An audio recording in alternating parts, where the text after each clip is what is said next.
we're going to be making an onion bacon jam. I know it sounds very, very strange, but you're going to find it's one of the most delicious, versatile things you have created in a long time. I've already gone ahead and fried our bacon. We need about 1 pound of it. We have our pan that I've already fried the bacon in, and as you can see, it's got lots of stuff in the bottom. And that you don't want to take out that stuff. That is where the flavor is. We want to keep that. Next thing I'm going to do, I've chopped 2 onions. Chopped them up pretty fine. I like them cooked pretty fine here. And I'm adding them into the bacon fat, and I'm going to cook them for about 5 minutes. Just let them get nice and brown and yummy. You can see they're already starting to pick up some of the brown from the bottom from the bacon, but all that sugar that is in the onions will start to caramelize really nicely and get nice and tender. And you can see how all the good stuff on the bottom is starting to come up and scrape off and cook into the onions.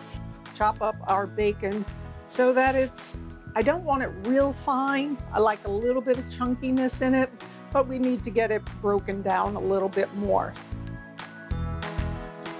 And you can see it's broken down pretty nicely.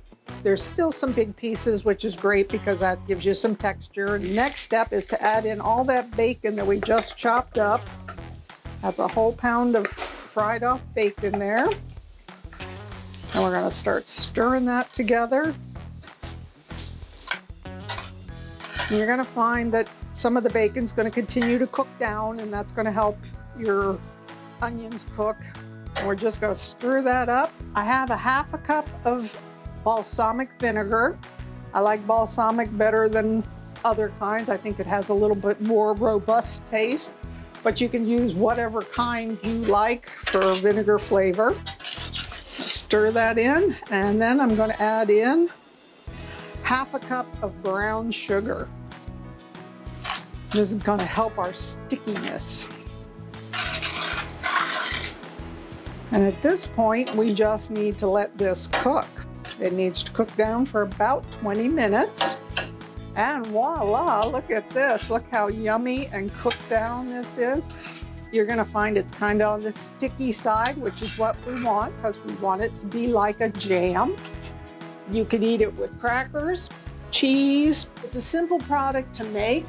Very easy make, doesn't take a whole lot of time. But if you decide you don't want to spend the time making it, we do sell it here at Ashcombe's, already homemade.